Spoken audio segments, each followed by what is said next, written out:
Hello everybody. Today we are going to discuss about a very important topic of the company law 2, that is the company's management. This chapter is also known as directors duties in different books. So what is the meaning of company's management? When we talk about the company's management, we refer to the board of directors, as the management of a company is vested in the board of directors as per the law. So in this chapter we are going to discuss about the functioning of the board of directors, the rights and duties of the board of directors. In this PPT I am going to give you the general introduction of the company's directors. Let's see what we are going to discuss in this particular chapter. In this chapter, we are going to discuss about the general introduction about the company's directors. We will discuss about the board of directors. Next, we will discuss about the legal position of the directors, appointment of the directors, that what are the process, how the directors are appointed, and next we will also discuss about the types of directors. In the company law 1, you must have read about the fundamentals of the companies, and you must have also studied that a company is created by a fiction of law. A company is an artificial personality, and hence for the purpose of its day-to-day functioning, for the purpose of carrying on its business, it has to be dependent upon the human hands. Who are these human hands? These human hands are the directors who are running the company. Collectively, these directors are known as the board of directors. As far as the directors are concerned, board of directors are concerned, please remember that probably this is going to be the most important topic of the company's company laws. And please remember that once you are going to study about the corporate governance, so the company's management, it means the study about the board of director is going to constitute the very fundamentals of the corporate governance. The Chapter 11 of the Companies Act 2013 read with the Companies Appointment and Qualification of Directors Rule 2014 specifies the regulatory prescriptions. In a company, there can be various number of directors. For the purpose of incorporating a private limited company, you need to have minimum 2 directors, and for the purpose of incorporating a public limited company, you need to have minimum 3 directors. But as far as the upper limit of the number of directors is concerned, it is 15. So in a company, there can be maximum 15 number of directors, but still if you want to increase this number, then of course you need to pass the special resolution. What is the special resolution? I always tell you regarding the special resolution, please remember what is the meaning of a special resolution. It means the resolution of appointing or resolution of anything for whatever the purpose you are going to pass the special resolution. That resolution must be passed by 75% of the voters who are present, sitting, and voting in a lawfully commenced meeting. So once this resolution is passed by 75% of the votes, you say that the resolution has been passed with the required number of votes, and that resolution is going to be called as a special resolution. We have studied in the previous slide that the directors are collectively known as the board of directors of the company. The board of directors, this is a very important term for you, for your study, for your research. Considering the fact that the management of the company is vested in the board of directors, it means the board of directors is the nucleus of the company. The board is the nucleus of the company. This is the brain of the company. The conduct of the board of directors are going to, of course, impact the future of the company. If the directors are skillful, if the directors are well trained, if the directors are honest towards their duty, then of course it is going to ensure a very good future for the company. But if the directors are not looking the general benefit of the company, rather they are concerned with their short-term gain, or they want to make some quick bucks, then of course this is not going to be a good news for the company. So as far as the company is concerned, the success of the company is really dependent upon the board of directors. But whether the board of director of a company is just essential for the company only, the answer is simply no. Friends, we all know this is the corporate era and we are somehow related to any company. Maybe you are the employee of a company, maybe your father is an employee of the company, or he may be a shareholder of a company. When we are talking about the company, company is an institution which is going to contain its employees, which is going to contain its shareholders, if it is going to contain its third party contractor. So if a company falls, it is going to impact everybody who is attached with the company. If the company is prosper, then everyone is going to get prosper, and if the company falls, then all the employees, shareholders, or the third party contractors, of course they are going to bear the loss. So as far as the company is concerned, company is essential for the economy. It is very essential for the board of directors to run the company successfully. And if they are not able to run the company successfully, so this is going to be harmful at the economic front also, and not only on the economic front, rather it is going to affect the society at large. Because you are the shareholder over there, you are an employee in the company, so it is going to impact the society at large. Just to clarify my point, I give you an example. The 2008 recession, you must have heard about the 2008 recession. It is also called as the general recession. Why it is called the general recession? Because the impact of the 2008 recession was felt in the entire world. But if you remember, the 2008 recession started from USA, and it all started with the fall of two companies. The two banking companies fell in USA, and the financial contagion spread to the other sectors of the economy in the United States. And once the United States economy was affected, it started affecting the other economies as well. So as far as the company is concerned, so the success of the company is very important for a successful economy. It is very essential for the society at large. So as far as the board of directors is concerned, it is not only the nucleus of the company, rather you can call it as a social unit.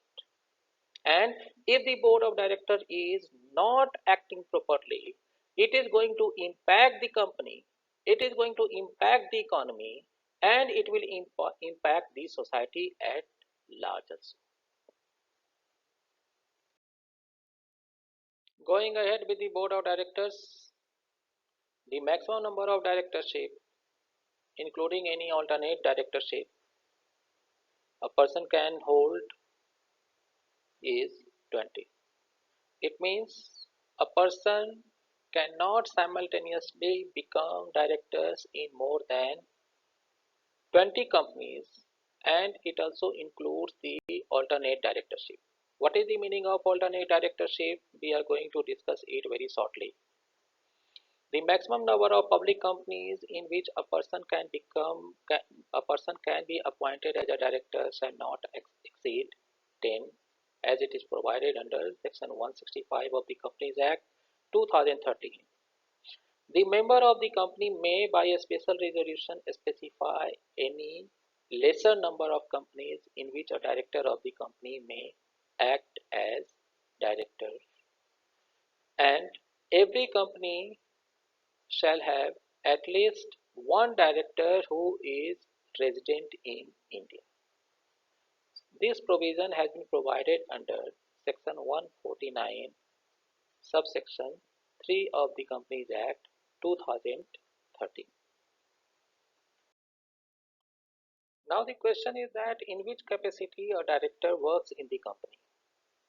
In other words, you can ask that what is the legal position of the director, or you can ask that what is the relationship of the director with the company. Friends, we know that the company is a separate legal entity which is created by a fiction of law. And as I told you earlier, that it cannot act its own. So it has to act through its human agents. And these human agents are no one but the company's directors. So, of course, by this particular notion, you can definitely deduct that the directors act as an agent of the company. The director of the company can act in different capacity. It can have different relationship with the company. For example, it can see the management, it can see the day-to-day activities of the company, day-to-day functioning of the company. It can be an employee of the company, and there is a very beautiful case on this, Lee versus Lee Air Farming Limited, that is the 1960 case of United Kingdom. So, but even if the directors are acting as the managers or officers of the company or an employee of the company, it is perfectly legally allowed. There is no legal bar for a director to act as manager or employee, and it will constitute only the additional responsibilities for the directors. The best description for the directors possibly is going to be the agent of the company. It means if you have to describe in a best fashion that what is the relationship of the director with the company, so it is definitely the agent and principal relationship between the directors and the company. It means the directors are going to be an agent of the company. So here the directors are the agent and the company is going to be principal. And there are very important rules and very important regulation which is guided by this particular agent and principal relationship under the Companies Act 2013, under the jurisprudence of the company laws. Whether directors are the trustee or not. Regarding this, I would like to tell that definitely there is some element of trusteeship as far as the role and function of the director is concerned, as far as the legal position of the director are concerned. What is the meaning of trustee? What is the meaning of trust? So trust is a relationship between two parties. Trust is a kind of arrangement between two parties where a person retains anything valuable for the benefit of the other person. So the person for whose benefit the valuables are retained by the other party is known as the beneficiary, and the person who retains the valuable or any asset or any property is known as the trustee.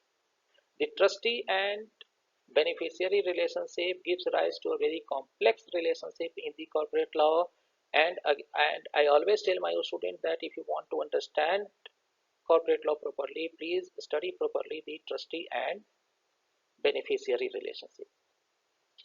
So as far as the directors are concerned, directors keeps the property because company is an artificial person, company cannot act its own. So any asset, any property, it is of course looked after by the board of the directors.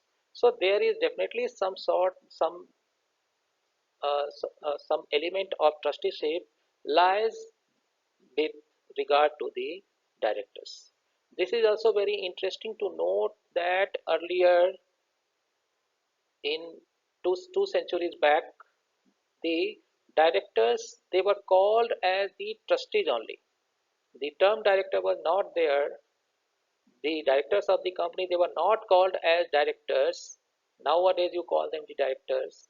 But if you go two centuries back, centuries back, if you study the history of the corporations, so the directors they were called as the trustees only in English history of the corporate law. Now let's discuss about the appointment of the directors in the company. For this, you can see the section 152 of the Companies Act 2013. It says that the first directors of most of the companies are named in the article.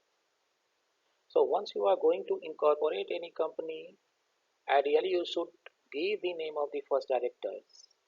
But if you are not giving the name of the first directors, then of course those who are the subscriber of the memorandum of understanding, they are considered to be the first directors of the company. In case of the public company, the directors are then appointed in the general meeting, and for this purpose they must have the DIN. This is also called as the directors identification number. The articles of the company may provide the rules and regulations. It may come out with the policies related to the retirement of the directors.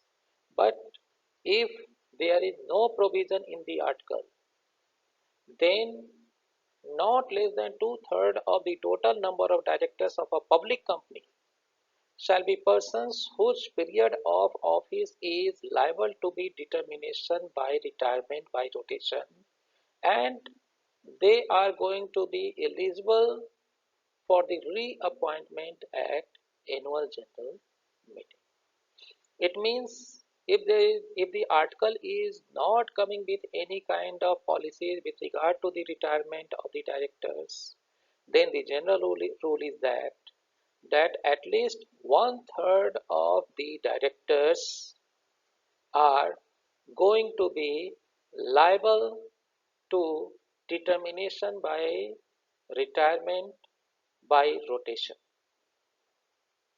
What is the meaning of this retirement by rotation? We will discuss in the next slide. So we have seen in the previous slide that the law says that at least one-third of the directors of a public limited company are going to be liable to retire on rotation.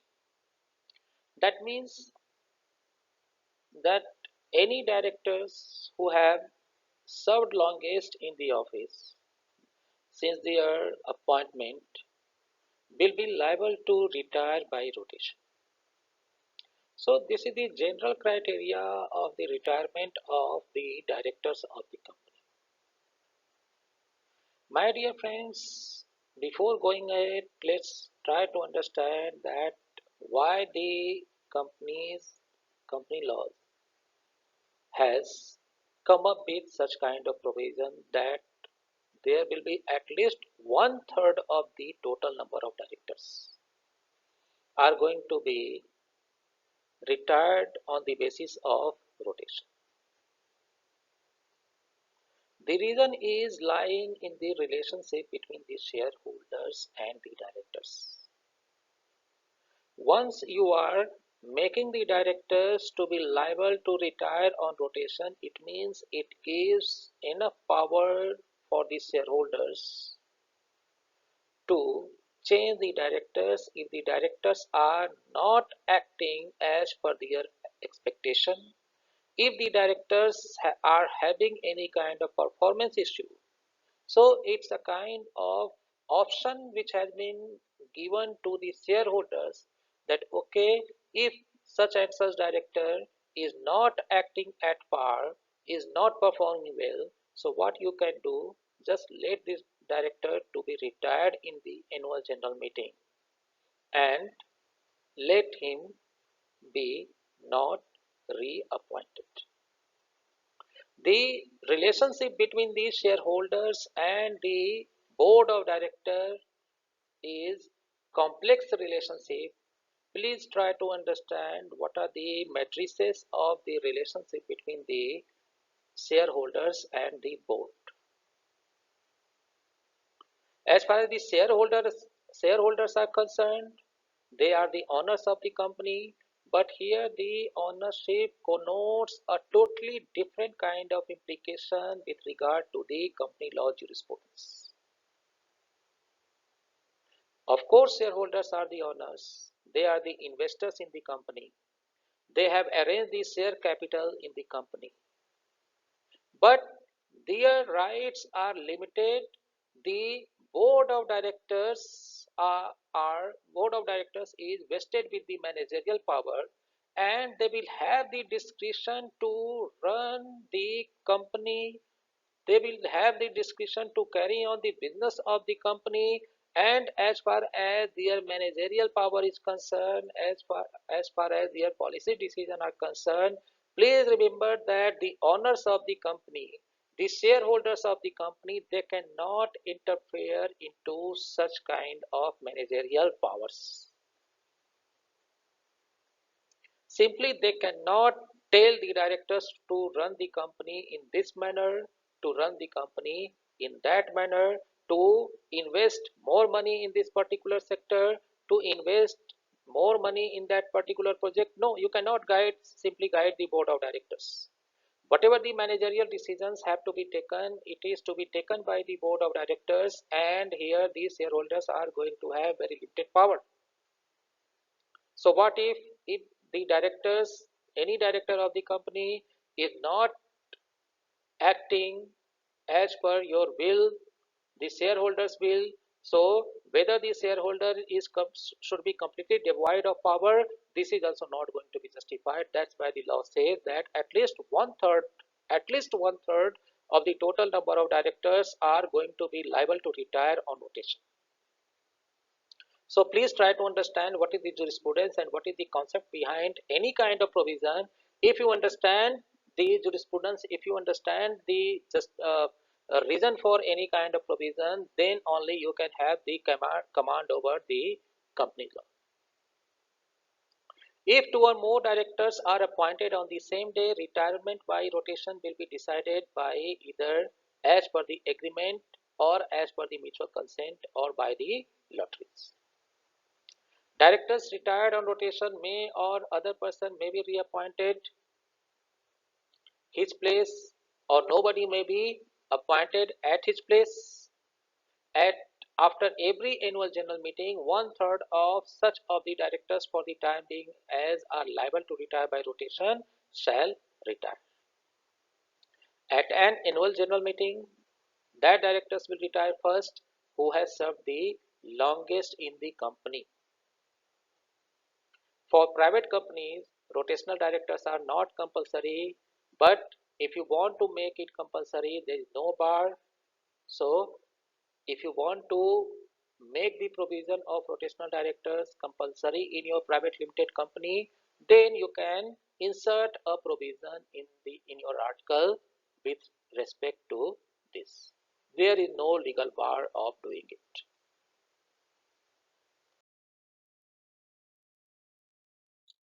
Yeah. So, types of directors. In the corporate setup, there can be full-time directors. Who are the full-time directors? Full-time directors are those directors who participate also in the day-to-day management. Please remember that whenever we are talking about the directors, the most essential duty of the director is to attend the meetings of the board of directors. Every directors in the company, they have to attend physically or virtually the meetings of the board of directors. In these meetings, they review the business of the company, functioning of the company. They sit together to devise the business strategy for the company. They formulate the policies. But there may be the circumstances where the directors have also been assigned to look after the day-to-day management of the company, and for which they may be assigned some additional office, they may be given some additional remuneration. They are known as the full-time directors. Professional directors are those directors who may be retained in the board because of their expertise in any field, because they have expert knowledge in any field which is required by the company. For example, if the company is, say, it's a petroleum company, so you may like to retain a person as a board of director who may be expert, who may have expertise in the field surveying. So that is the professional directors. Nominee directors are appointed by any banks or financial institution who has conferred any kind of loan to the company. So if any bank, any financial institution has given you a heavy loan, he will have the option to appoint any person in your board of directors so that they could watch your uh, watch the functioning of the company. They could watch that company is not doing anything which can be detrimental to their interest. So for this purpose, for the purpose of supervision, for the purpose of observing the conduct of the company, the bank who has allowed any kind of bulk loan to the company, they can appoint a nominee in the board of directors, and they are known as the board of nominee directors. Additional directors is any person whose service may be additionally required to you. Alternate director is a person who is appointed as a director in place of any other person. Woman director, now it is mandatory for every company having more than 300 crores rupees turnover, they must have a woman director in the board. This is quite obvious why the woman directors are appointed. They of course see the well-being of the woman employee. They are not harassed, they are not uh, I mean given lesser pay than their peers. So for the purpose of observing all these things, uh, it is now compulsory for a company to have a woman director if its turnover is more than 300 crore rupees. Next is the independent director. The office of the independent director is becoming important day by day. Who are the independent directors? Please remember that the independent directors are those directors who supervise the conduct of the regular directors. So, for the purpose of better understanding, I can give you the example of the civil legal system where the board can be two-tier. There can be two-tier board. For example, in Germany, there is the two-tier board. Board has two layers. One layer, the lower layer, is contained by the regular directors, and the upper layer, which is known as the supervisory board, is contained by the independent directors, and this upper layer board, which is known as the supervisory board, looks after the conduct of the lower layer board, which is known as the management board. So never get confused with regard to the independent directors. Who are the independent directors? Independent directors are those directors who is in the supervisory capacity. They supervise the functioning of the regular directors, whether they are acting lawfully or not. They are working in as per the goals of the company or not, objective or not, and they will raise an alarm if the directors of the company, the regular directors of the company, are not working properly.